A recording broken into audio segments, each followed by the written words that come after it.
Hi అండి, అందరికీ నమస్కారం. Welcome to my channel. ఈ వీడియోలో కొద్దిసేపటి క్రితమే కొడాలి నాని రాజీనామా పూర్తి వివరాలు అయితే వీడియోలో ఉన్నాయి. వీడియోని ఎక్కడే కానీ స్కిప్ చేయకుండా ఎండ్ వరకు చూడండి. అప్పుడే పూర్తి ఇన్ఫర్మేషన్ అర్థమవుతుంది. అలాగే వీడియోకి ఒక లైక్ కూడా ప్లస్ వీడియోలోకి అయితే వెళ్ళిపోతాము. వైసీపీకి చెందిన senior leader Kodali Nani TDP కూటమి గెలిచిన తర్వాత చాలా డిసప్పాయింట్ అయ్యారండి. ఆయన భయం కూడా మొదలైందని ఆయనకు రాజకీయ విశ్లేషకులు చెప్తూ వస్తూ ఉన్నారు. కొడాలి నాని ఒక ఫైర్ బ్రాండ్ అని చెప్పుకోవచ్చు. వాడొక పప్పుగాడు, వీడు తుక్కుగాడు అంటూ చంద్రబాబు లోకేష్లపై అయితే నోరు పారేసుకొని చాలా వ్యతిరేకతను మూట కట్టుకున్నారు. సో ఈ నేత గత 20 ఏళ్ళుగా గుడివాడలో ఎదురులేని పొలిటీషియన్గా అయితే కొనసాగుతున్నారు.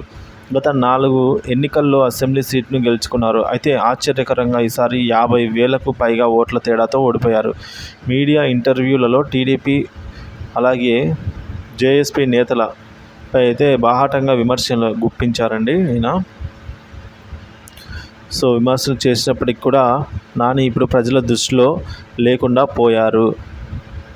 సో టీడీపీ కూటమి భారీ విజయం సాధించడంతో వైసీపీకి కేవలం 11 సీట్లే రావడంతో నాని దాదాపు రాజకీయాలకు దూరమయ్యారు.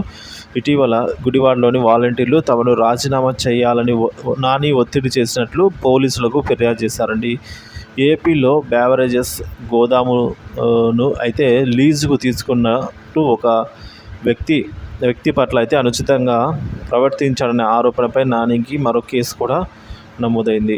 కొడాలి నాని పౌర సరఫరాల శాఖ మంత్రిగా ఉన్నప్పుడు జరిగిన రేషన్ బియ్యం కుంభకోణంపై విచారణకు ఆదేశించారండి డిప్యూటీ సీఎం పవన్ కళ్యాణ్ గారు. ప్రస్తుత పౌర సరఫరాల శాఖ మంత్రి నాదెండ్ల మనోహర్ ఈ బియ్యం స్కామ్పై ముమ్మరంగా విచారణ చేపడుతూ ఉండడంతో నానిపై ఒత్తిడి పెరిగింది. నాని తన సొంత మద్దతుదారులకు కూడా అందుబాటులో లేరని, ప్రస్తుతం ఆయన ఎక్కడున్నారో తెలియదని నివేదికలు సూచిస్తున్నాయి.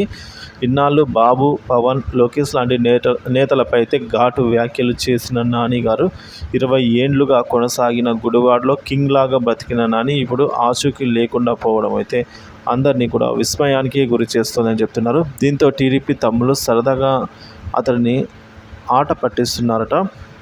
ఎటు పోయావు కొడాలి నాని, బయటికి రా అంటూ తీవ్రంగా కామెంట్లు అయితే చేస్తూ ఉన్నారు ఫ్రెండ్స్.